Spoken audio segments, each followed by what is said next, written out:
ഞങ്ങൾക്ക് അത് അനുവദിച്ച് കിട്ടണം എന്ന് പറയാൻ വേണ്ടിയിട്ടാണ് ഞങ്ങളിവിടെ വന്നത്. ഞങ്ങൾ വിചാരിക്കുന്ന കാര്യം ഇത്രയും മാസമല്ല, ഞങ്ങളുടെ ഭാഗത്ത് ആളുകളുണ്ട്, പക്ഷേ ഞങ്ങളൊരു വെള്ളത്തിനോ പ്രശ്നങ്ങളോ ഉണ്ടാവാൻ പറ്റുന്നില്ല. ഞങ്ങൾക്ക് ആവശ്യം ഇത് നടന്നു കിട്ടണം എന്നുള്ളത്.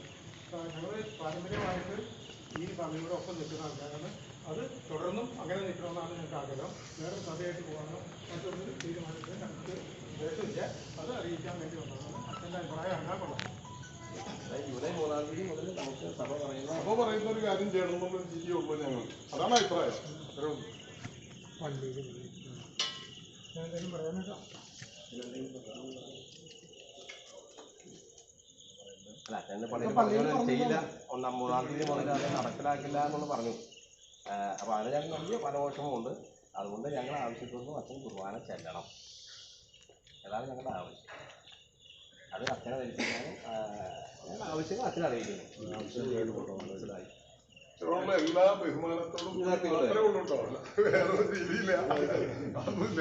എല്ലാ ബഹുമാനത്തോടും കൂടി നമ്മുടെ ഇടവക ശാന്തമായിട്ട് പോകണം, ഒരു കുത്തിരിപ്പില്ലാണ്ട് പോകണം എന്നുള്ളൊരു ആഗ്രഹമാണ് എല്ലാവർക്കും. അതായത് ഭൂരിപക്ഷം പേരും സഭ പറയുന്ന നടപ്പിലാകുന്ന ആൾക്കാരാണ്. പക്ഷെ ആരും രംഗത്തേക്ക് വരുന്നില്ലെന്ന് പറഞ്ഞു. പക്ഷെ ഇന്ന് ഇത് കഴിഞ്ഞിട്ടാണ് ഇത്രയും ആളുകളെങ്കിൽ നമ്മളിവിടെ സംഘടിക്കാനായിട്ട് ഒരു ആവേശം ഉണ്ടായി. ഇതുവരെ ഞങ്ങൾ അങ്ങനെ ഒരു സംഘടനയ്ക്ക് വേണ്ടി അങ്ങനെ ബഹളം ഉണ്ടാക്കാനോ പ്രവർത്തനം ഒന്നും പോയിട്ടില്ല. ഇനി ഈ ഒരു അന്ത്യ സർക്കുലർ വന്നതിന് ശേഷമെങ്കിലും അതിനൊരു നടപടി ഉണ്ടാവും എന്നുള്ള പ്രതീക്ഷയിലാണ് ഞങ്ങളെ സംബന്ധിച്ചിടത്തോളം ഈ കത്തോലിക്ക സഭയിലെ സീറോ മലബാർ സഭയുടെ നിലകൊള്ളണം ഞങ്ങൾക്ക് താല്പര്യമാണ്. ഞങ്ങൾക്ക് ഇനി ആ ഒരു സർക്കുലറിൻ്റെ അടിസ്ഥാനത്തിൽ ഞങ്ങളിവിടെ കുർബാന കാണാൻ വരുമ്പോൾ ഞങ്ങൾ വേറൊരു സഭക്കാരായി മാറുന്ന അവസ്ഥാവിശേഷം ഞങ്ങൾക്ക് ഉണ്ടാകാൻ പറ്റില്ല. ഞങ്ങൾ സീറോ മലബാർ സഭയിൽ തുടരാതിരിക്കും. അല്ലല്ല, അങ്ങനെയാണല്ലോ നമ്മളെ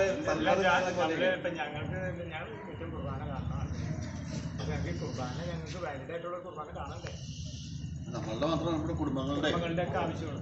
അനേകം പേര് ഇതിന്റെ പേരിൽ വേദനിക്കുന്നുണ്ട്. ഉദാസപരമായ കാര്യങ്ങളിലും വിലക്കുണ്ടെന്ന് പറയുന്നു. കല്യാണങ്ങൾ നടത്തുന്നതിന് നമുക്ക് ജനാഭിമുഖ കുർബാന ചെല്ലുന്നിടത്ത് കല്യാണങ്ങൾ ഇനി അനുവദിക്കുന്നില്ല, കുറി മറ്റു രൂപതകൾ തരുന്നില്ല എന്ന് കേൾക്കുന്നു. സത്യത്തിൽ ഞങ്ങൾക്ക് അതിലൊക്കെ ഒരു ആശങ്കയുണ്ട്. ആശങ്കകളൊക്കെ മാറുമെന്ന് വിചാരിക്കും.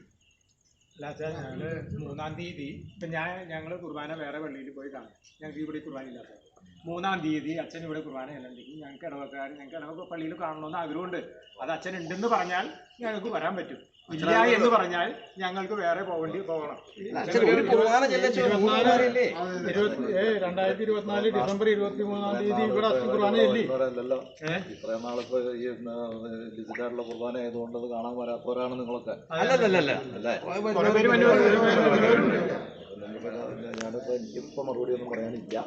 അല്ല, ഞങ്ങളുടെ റിക്വസ്റ്റ് ആണ് ഒരു കുർബാനയെങ്കിലും അച്ഛൻ ഈ ജൂലൈ 3-ാം തീയതി ചെല്ലുവാനുള്ള ഒരു മനസ്സുണ്ടാകണം എന്നാണ് ഞങ്ങളുടെ താല്പര്യം. റിക്വസ്റ്റ് കേട്ടു, മനസ്സിലായി. നമ്മുടെ ഇവിടെ ഒരു കുർബാന അർപ്പിച്ചിട്ടില്ലേ? അച്ഛനാണ് ചെല്ലിയത്. അന്ന് ഞങ്ങളൊക്കെ സന്തോഷത്തോടെ കുർബാന കാണുകയും ചെയ്തു. എത്രയോ ആൾക്കാരുണ്ടായിരുന്നു. ഇങ്ങോട്ടാണെന്നോ എല്ലാ വിഷയം സഭ അംഗീകരിച്ചു. ഞങ്ങൾക്ക് ഇപ്പം അങ്ങോട്ട് ഇപ്പം അച്ഛൻ ഞങ്ങൾക്ക് ജനാഭിമുഖം നിൽക്കണമെങ്കിൽ ഞങ്ങൾക്ക് ഒരു പക്ഷേ സഭ അംഗീകരിക്കണം. സഭ അംഗീകരിച്ചാൽ ഞങ്ങൾ ജനാഭിമുഖം ഏത് മുഖമായിട്ട് ഞങ്ങൾ നിൽക്കാൻ തയ്യാറാണ്. ഞങ്ങളല്ല നിൽക്കേണ്ടത്, നിങ്ങളാണ്. ഞങ്ങളെപ്പോഴും അന്നും ഇന്നും ഏകീകരണം അന്ന് പറയുന്നത് ഞങ്ങൾ അൽത്താരയിലേക്കാ. ഞങ്ങൾ അൽത്താരയിലൊക്കെ ജനം നിൽക്കുന്നത്. ഈ വൈദികർ തന്നെ ഞങ്ങൾ പഠിപ്പിച്ചിരിക്കുന്ന ഒരു കാര്യം ഇതാണോ? ഇതെല്ലാം പഠിപ്പിച്ചിരിക്കുന്നത്. ഒരു ഇടവകേനെ നയിച്ചിട്ട് ഒരു വൈദികൻ ഇവിടെ പ്രശ്നമുണ്ടായ കുടുംബങ്ങളുണ്ട്. ഇവിടെ കുടുംബങ്ങളിൽ ഞങ്ങളുടെ അല്പയും വരുവാണ്. ഒരു സമയം ഈ നമ്മുടെ ഭക്ഷണം കഴിക്കുന്നതിന് ഒരു ലിമിറ്റ് സമയമുണ്ടല്ലോ. ആ സമയം കഴിഞ്ഞ് കഴിഞ്ഞാൽ രണ്ടുപേരും അങ്ങോട്ട്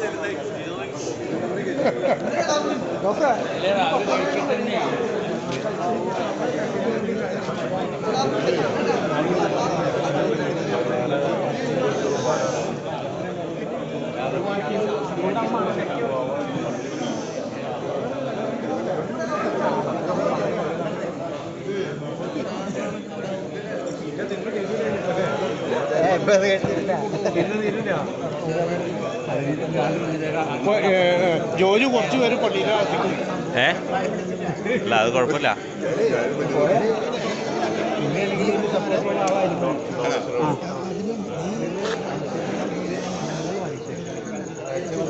ജോബി ഒന്ന് നോക്കിയേ.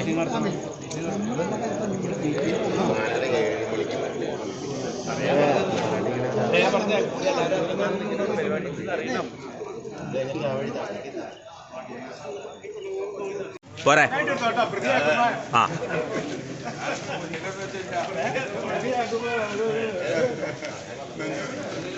കയറി അടക്ക് നിങ്ങളെല്ലാരും വരണ്ടേ ആ അത് ശരിയാണല്ലോ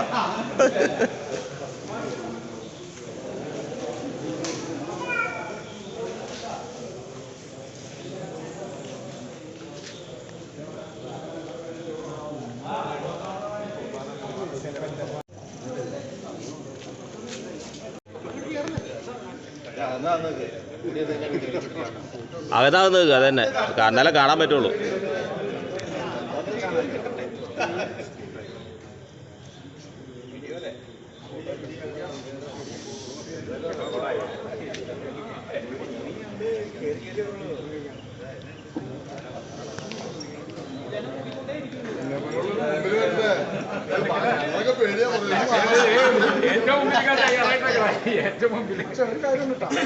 ഭക്ഷണം 10 മണി കഴിച്ചു കഴിഞ്ഞില്ല